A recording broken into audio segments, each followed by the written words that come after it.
Doctor Richa Singh, department of political science, GLA college, Daltonganj.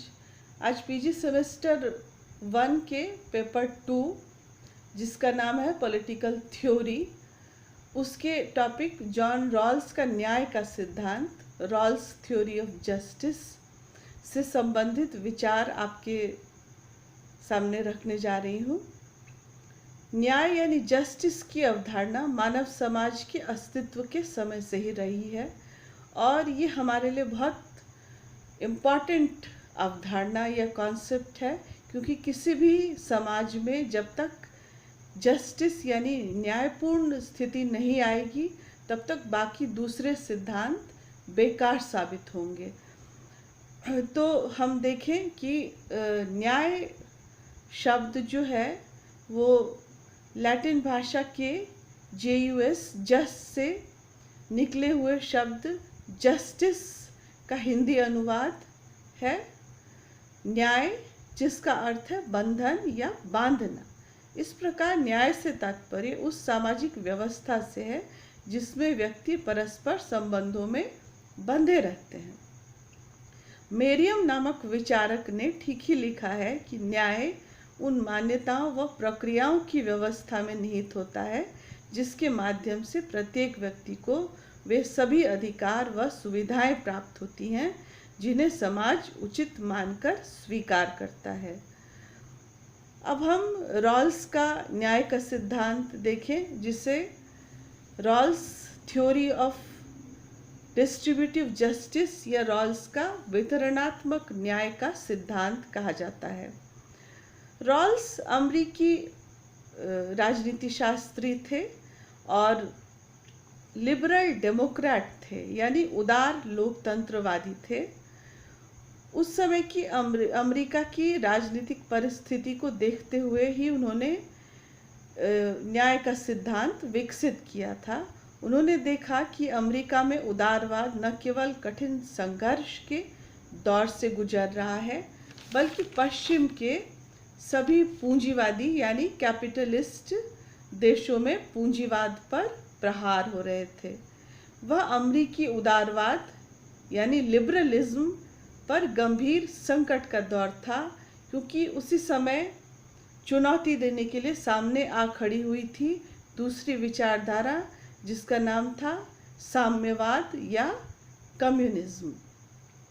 तो उस समय के विकासशील देश उदारवाद या लिबरलिज्म की बजाय सैनिक तानाशाही या साम्यवादी या कम्युनिस्ट रूस की शासन व्यवस्था की ओर आकर्षित हो रहे थे। इसकी मुख्य वजह यह थी कि उदार लोकतंत्रवादी विकसित व विकासशील दोनों तरह के देशों में बेकारी, भूखमरी, मुद्रास्फीति तथा शासन के विरुद्ध असंतोष का माहौल फैला हुआ था। तो लिबरल डेमोक्रेसी यानी उदार लोकतंत्र की रक्षा करने का जिम्मा रॉल्स ने अपने कंधों पर उठाया।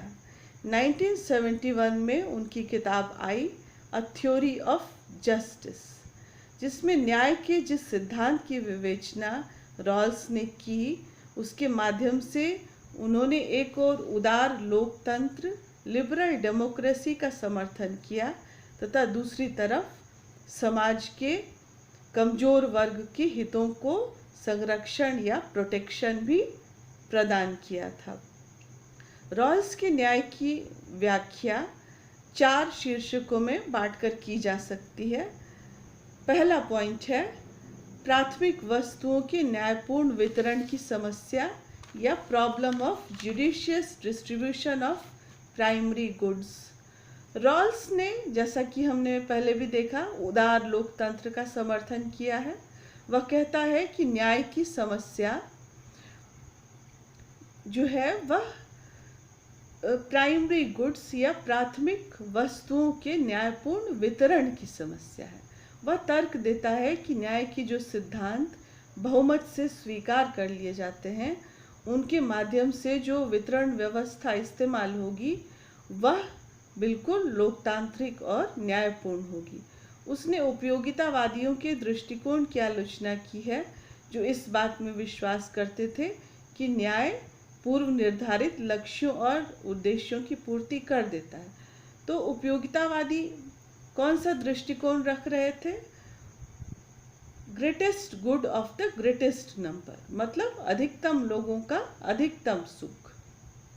अधिकतम लोगों को ज़्यादा से ज़्यादा सुख दे दिया जाए तो उससे हमारे लक्ष्यों की पूर्ति हो जाएगी, ऐसा उपयोगितावादियों का कहना था। लेकिन रॉल्स कहते हैं कि इस कल्पना में समाज के सबसे निचले वर्ग के व्यक्ति को कितनी हानि होगी, इसकी कल्पना भी नहीं की जा सकती है। वे कहते हैं कि सुखी लोगों को अधिकाधिक सुखी बनाने से दुखी व्यक्ति के दुख को दूर करना संभव नहीं है। अतः आवश्यकता है कि प्राथमिक वस्तुओं का न्यायपूर्ण ढंग से वितरण किया जाए। ये वस्तुएं हैं अधिकार व स्वतंत्रताएं यानी राइट्स एंड लिबर्टीज, आय व संपदा यानी इनकम एंड वेल्थ, शक्तियां तथा अवसर यानी पावर्स एंड अपॉर्चुनिटीज, तथा आत्मसम्मान यानी सेल्फ रेस्पेक्ट। उपरोक्त प्राथमिक वस्तुएं एक और व्यक्ति के व्यक्तित्व के विकास के लिए समान अवसर प्रदान करेंगी, उसमें आत्मसम्मान जगाएंगी तथा प्रतिस्पर्धात्मक अर्थव्यवस्था यानी कॉम्पिटिटिव इकोनॉमी के माध्यम से अपनी योग्यतानुसार अधिकतम प्राप्त करने का अवसर प्रदान करेंगी। रॉल्स प्रारंभिक वस्तुओं के न्यायपूर्ण समान वितरण में किसी भी प्रकार की छूट को सामान्यतः उचित या सही नहीं ठहराते हैं। उनका कहना है कि समान वितरण में छूट तभी दी जा सकती है जबकि यह सिद्ध किया जा सके कि सबसे निम्नतम व्यक्ति को अधिकतम लाभ प्राप्त करना संभव होगा। जब समाज में ऐसे व्यक्तियों के हितों की पूर्ति हो चुकी होगी तथा कॉम्पिटिटिव इकोनॉमी यानी प्रतिस्पर्धात्मक अर्थव्यवस्था के सिद्धांत को लागू करना उचित होगा, तब कार्यकुशलता के मापदंड द्वारा व्यक्ति विकास की उच्चतम सीमाओं को प्राप्त कर सकेगा। अब दूसरा जो भाग है रॉल्स के न्याय के सिद्धांत का, वो है distribution of income for the welfare of the poor, अर्थात आय का वितरण गरीबों के हित में हो।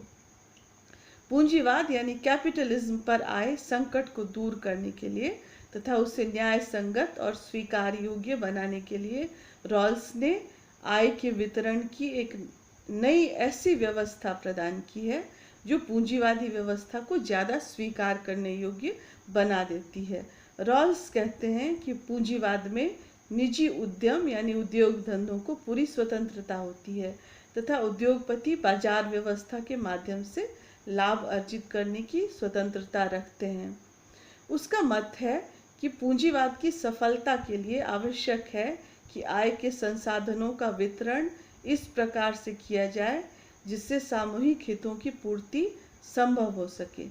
पूंजीपति वर्ग की आय का एक हिस्सा जो इनकम टैक्स, संपदा कर यानी प्रॉपर्टी टैक्स, उत्पाद शुल्क, सीमा शुल्क व अन्य करों के माध्यम से सरकार को प्राप्त होता है, उसको इस प्रकार खर्च किया जाए कि देश की सुरक्षा, शांति व्यवस्था, दूरसंचार व यातायात जैसे अति आवश्यक कार्यों की पूर्ति के साथ साथ समाज के दुर्बल, गरीब व उपेक्षित लोगों की उन आवश्यकताओं की पूर्ति भी करे जो उनके अपने साधनों से संभव नहीं है।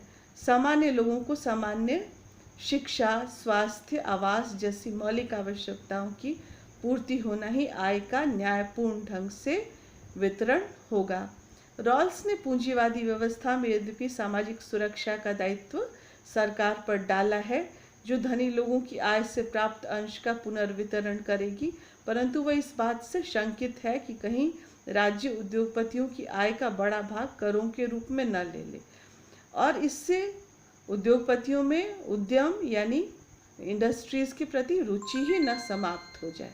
ऐसी स्थिति में उद्योगपति उद्योगों का विस्तार ही नहीं करेंगे। इसी कारण वह उद्योगपतियों से एक सीमा में ही करों की वसूली की सलाह देता है। वह चाहता है कि करदाताओं से उतना ही कर वसूल किया जाए जिससे धन कमाने में उनकी रुचि बनी रहे। इससे देश की समृद्धि तथा सामाजिक सुरक्षा, सोशल सिक्योरिटी दोनों को पूरा किया जा सकेगा। अब तीसरी अवधारणा है रॉल्स के न्याय के सिद्धांत की, वो है emphasis on ethics of redressal यानी क्षतिपूर्ति की अवधारणा पर बल। पूंजीवाद की कमियों को दूर करने तथा उससे अधिक स्वीकार करने योग्य बनाने के लिए रॉल्स कितना चिंतित है, यह उसकी क्षतिपूर्ति की अवधारणा से पता चलता है। वह स्वीकारता है कि अवसरों की समानता का सिद्धांत सर्वोत्तम अवधारणा है और सर्वाधिक न्याय संगत व्यवस्था है, किंतु राज्य का यह भी महत्वपूर्ण दायित्व है कि वह धन का वितरण करते समय देखे कि समाज के वंचित व निर्धन वर्ग को अधिकाधिक लाभ प्राप्त हो रहा है। उसकी मान्यता है कि अवसर की समानता प्राप्त होने से प्रतिभाशाली लोगों को विकास के संपूर्ण अवसर प्राप्त होंगे, जो शक्तिशाली धनी देशों के लिए आवश्यक शर्त है। किंतु वह कहता है कि इससे समाज में एक वंचित वर्ग का भी निर्माण होगा।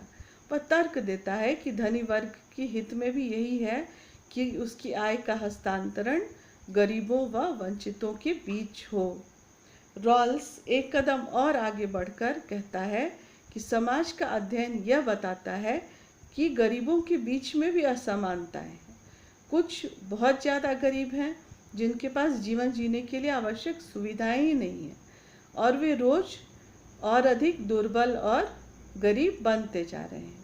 और दूसरी ओर गरीबों में भी एक ऐसा वर्ग है जो दरिद्र तो है, किंतु उसकी अवस्था उतनी दयनीय नहीं है। रॉल्स यहाँ अंत्योदय यानी समाज के अंतिम दरिद्र व्यक्ति के उदय से प्रारंभ करना जैसी कल्पना प्रस्तुत करता है।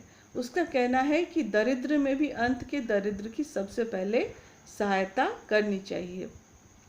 अब इसमें अनाथ बच्चे, विविध प्रकार की पीड़ित महिलाएं, बेकार, अपंग, असहाय, वृद्ध, अवकाश प्राप्त लोग आदि सम्मिलित हैं।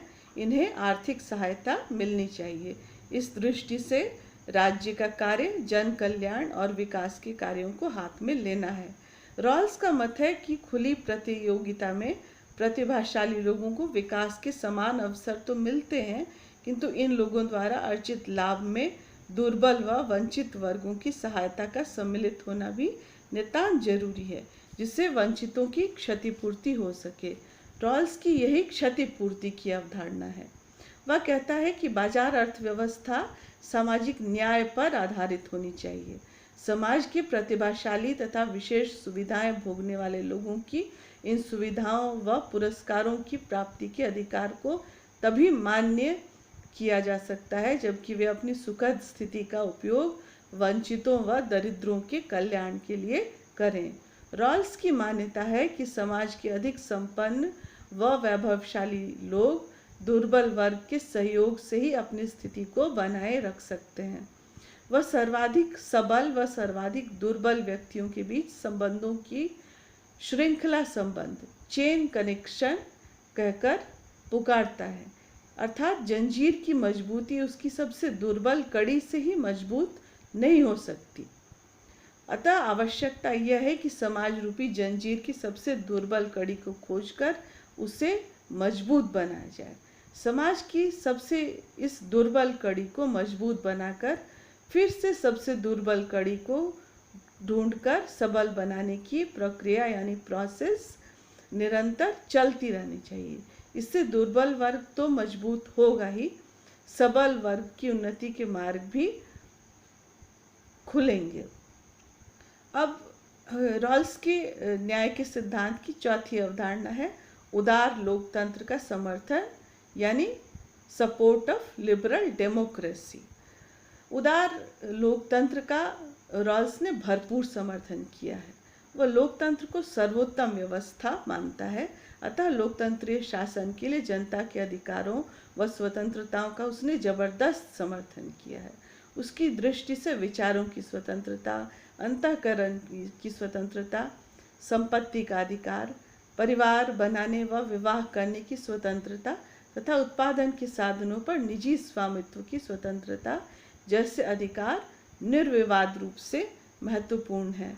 रॉल्स ने सांविधानिक लोकतंत्र यानी कॉन्स्टिट्यूशनल डेमोक्रेसी का समर्थन किया है।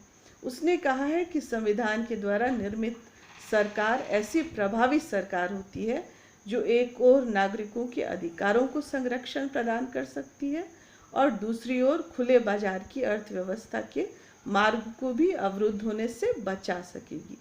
सामाजिक सुरक्षा के कार्यों के संपादन के लिए आय का पुनर्वितरण यानी रीडिस्ट्रीब्यूशन ऑफ इनकम कर सकेगी।